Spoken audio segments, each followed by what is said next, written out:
I'm Matthew Benny, I'm the CEO of Space and People, and Gregor Dunley is my finance director. Before I start, can I just ask how many people here are shareholders in Space and People? Pretty good, about a third. If I could specifically ask that this isn't an AGM or a shareholders meeting, so I can't be too in-depth. I would like to talk about high-level stuff. If you have specific questions about the financials, happy to talk about them afterwards, or in fact at our AGM, which will be on the 24th of April. Not willing to dodge any issues, it's just I don't have much time to talk to everybody in the room. This has been a very difficult year for Space and People from a financial perspective. For those of you who don't know anything about the company, Space and People was established in the year 2000 by myself and Nancy Cullen. And it was a company which realised that the common areas in shopping malls had a real value. And that value was to the landlords, and that value was to advertisers, because that space enabled brands to promote and communicate with their customers in a very informal and high footfall location, and at the same time, from no revenue whatsoever, Space and People made that space valuable. Space and People is a unique concept. We decided that we would decide to contract with the landlords, so in essence we became the outsourced sales arm for the majority of shopping centres in the UK. We work on a revenue share basis and generally around about a 20% margin, and we actively work on between 3 and 5 to 7 year contracts exclusively with our landlords in the UK. In 2008 we expanded into Germany, and we also expanded into India, and in 2010 we made our first acquisition, which was a company called Retail Profile. Retail Profile was in our space, although doing they were working from a model which was based on retailing from temporary units in the middle of mall spaces, as opposed to us using unused space purely for brand to consumer promotions. 2013 saw profits of about £2.6 million and a dividend of about 4p. This time last year we were standing here announcing those numbers, and there was a warm glow from everybody in the room. Fast forward 1 year, and of course fast forward 3 weeks, we had to, for the first time in 13 years, had to provide our first ever profits warning. Although I don't want to be specific about the individual reasons regarding the profit warning, I think both for current investors and investors who may be new to Space and People, I think it would be very salient for me to talk about what the 5 key issues were that we felt that we had to address as a senior management team, and most importantly, how are we going to get the company back on a growth and profitability track. That notwithstanding, although it was 2 profit warnings, we did still manage to provide profit at the upper range of the market expectations, and we are still confident enough to pay a dividend of 2p, which is half of what the dividend was last year. So, as you can imagine, we've been riding the wave of increasing revenues, increasing profits and increasing dividends, and then all of a sudden we're faced with a profits warning. As you can imagine, it's a completely new scenario for the management team, and in fact for the non-executive team. We realised there were 5 key issues that we needed to address. The first thing was to stabilise the company. The second thing was we realised that as a senior management team we were very, very exposed by the events that were taking place, and we really weren't getting much support from the non-executive team, which generally were large-scale shareholders in the company who were sitting on the board to protect their investment, as opposed to progressively helping the management team. The third thing we identified was we've got to cut costs. The fourth was we took a long, hard look at how do we communicate with our shareholder base, with external stakeholders, regarding about what the company is, what it does, where does the money come from, and how do we budget and forecast. And the final thing, which was identified more by the new incoming non-executive team, was what is your core business and what are your high margin products that you can concentrate on so that you can drive profit and drive revenues in the future. I'd like to talk very briefly about those 5 key issues. The stabilisation of the company was basically getting all your senior team in a room and saying, how can we stem this? And it was quite simple. We had a big review of our core business in the UK and Germany. UK promotions generated around about is the biggest department within the company, and we brought in some outside sales consultants who said there's a simple problem here to solve. There is a disconnect between individual incentive and group incentive. Quite quickly we could put in place a new system of incentivisation and remuneration which actually incentivised people from a more group perspective, and that really helped us to stabilise the UK and bounce back in the second half of the year. In Germany, we managed to negotiate with the landlords some reduced rents and reduced number of RMU retail units in the malls, which helped our minimum guarantees be reduced. And also by the end of the year, some of the hopes that we had some long-term contracts with retailers coming into German malls were stymied by the fact that we weren't getting the permits from the councils quickly enough through so that we couldn't put people on the mall. We managed to redress that in November and December, where we made the first few contracts come through. Cost cuts within a small business is very difficult. Obviously, you've got a small management team. There's not a lot of fat, so you think. But we managed to cut £700,000 on an annualised basis from our overhead. That really was 8 members of staff with their associated costs and our London office. The lease was up for sale, so it didn't cost us anything to get out of it. Those cost cuts fell mainly in our retail RMU department, and most of it was at senior director level. Some of you who've been Space and People shareholders know when we bought Retail Profile, we did it for a considerable amount of paper. They ended up owning about 28% of the company, and that really meant making change very, very difficult. However, change needed to needed to occur, and we've affected those. And on an annualised basis, most of those costs should flow through. About 300,000 should flow through this year. When we had a look at being exposed, and we talked about bringing in a new board, and this is important for you guys as well, we realised that we needed a non-executive team which weren't just nest egging their investment, but that actually were going to challenge the senior management team to help mentor us, and for me personally anyway, make me a better CEO.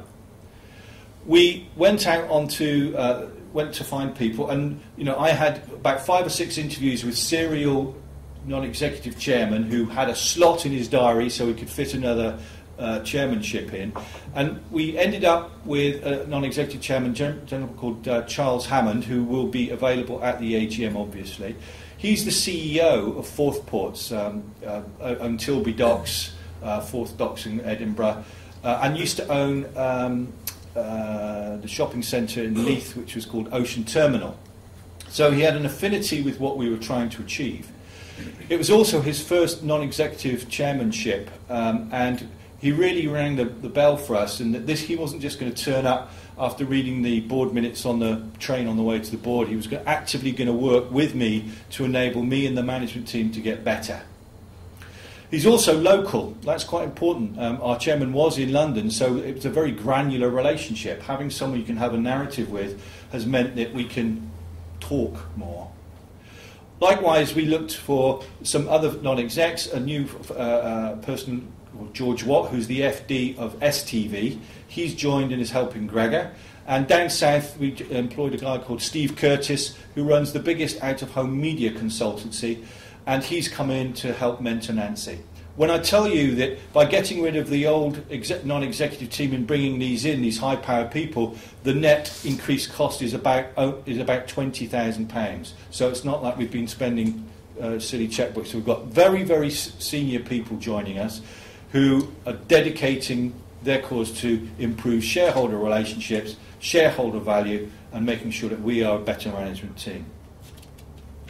One of the key things they said was, how do you do your budgeting? Because you can't be in the forecast game of being in such a position as you were last year.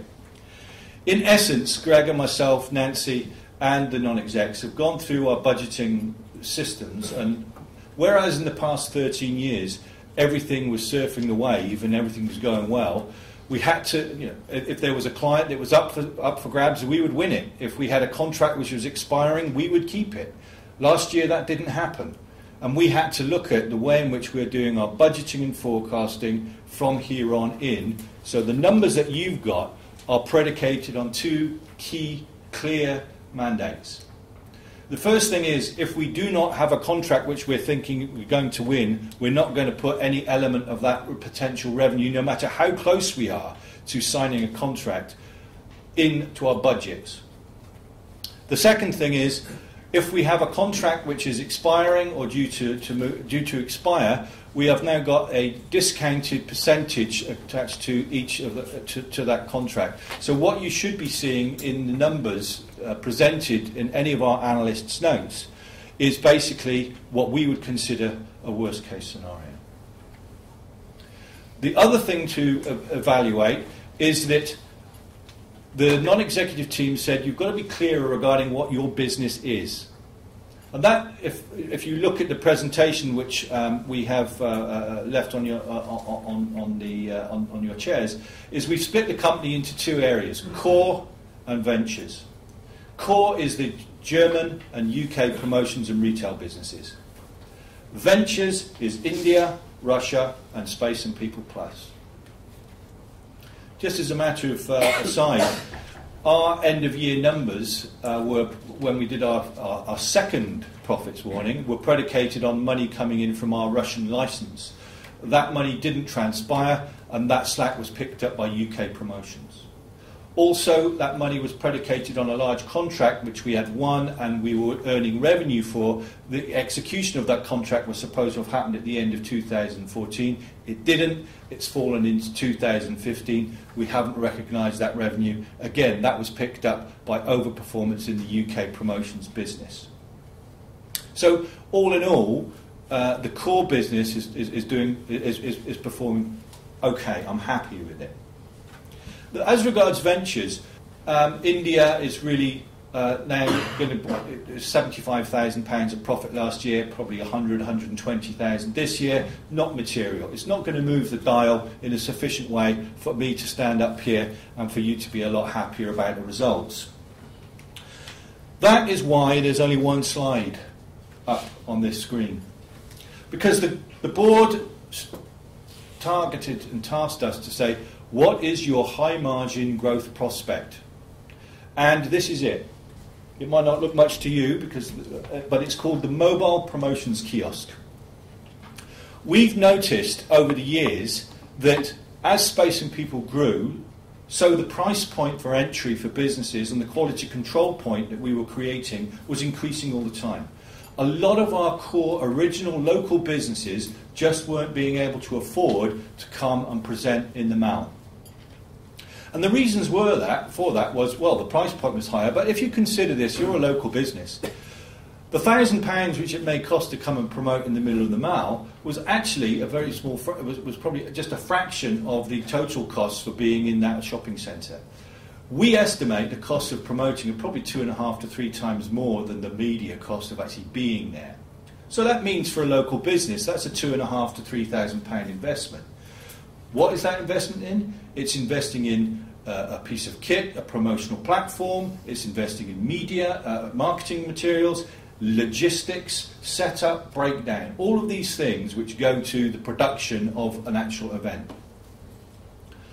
When we were talking to shopping centres and addressing this, they said, well, we don't really like that customer acquisition business, because it's high impact, people are kind of quite intrusive regarding our customers. And we realised that there was a direct correlation between the costs people were incurring to being on the MAL and how intrusive they were to customers, primarily because there's a break-even point of how many sign-ups you've got to make in a week for that promotion to be worthwhile. So by lowering the cost and improving the look and feel of the presentation, we felt that that would answer an awful lot of the shopping centre's management worries regarding this potential, this activity. So this is the third generation design. We call it a mobile promotions kiosk. This is installed into shopping centres, and we decided to run a 7 shopping centre pilot last year in land security shopping centres. The idea being that these screens, we can beam the images onto them. These are TV screens with a 3G router and Brightside media player, and we can actually instantaneously change the marketing message on those screens.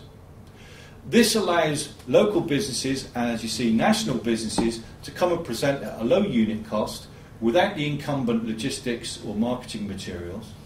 And what we found with the 7 pilot was a very high impact and a very great response for the promoters who were using it. The professionalism of the stand meant that they were getting a much higher response than normal.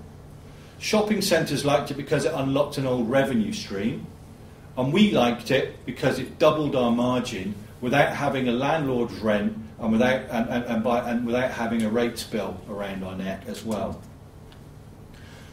From the 7 units we had installed, 2 shopping centres have now got a 2nd unit installed, and 1 shopping centre will have its 3rd unit installed. This is really transforming our business.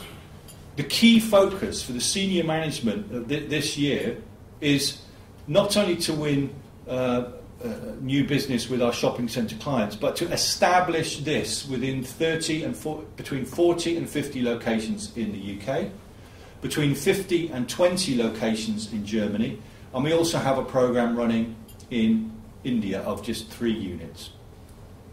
Interestingly, in our budgeting, all the capex for those units is in our budgets. However, revenue is really scraped right back to the end of the year.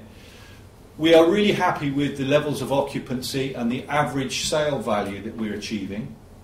Shopping centres are liking it because we mandated that no one advertiser can take more than 1 week at any one particular within a month, so it keeps the offer fresh and constantly changing.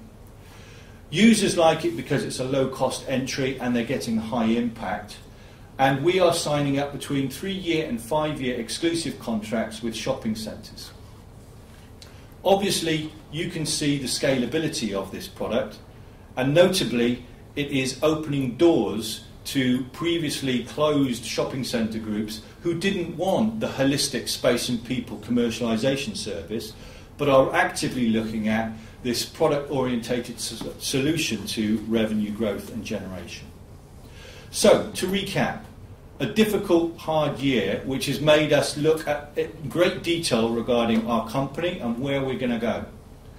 I'm happy to stand up here and say, with the non-executive team that we've got, the way in which we are looking at our budgeting and our analysis and forecasting, the way in which we've cut costs, and the fact that we've got a high margin product which is being readily accepted by users and shopping centres alike, means I'm a lot happier CEO standing up here than I have been for the past 6 months.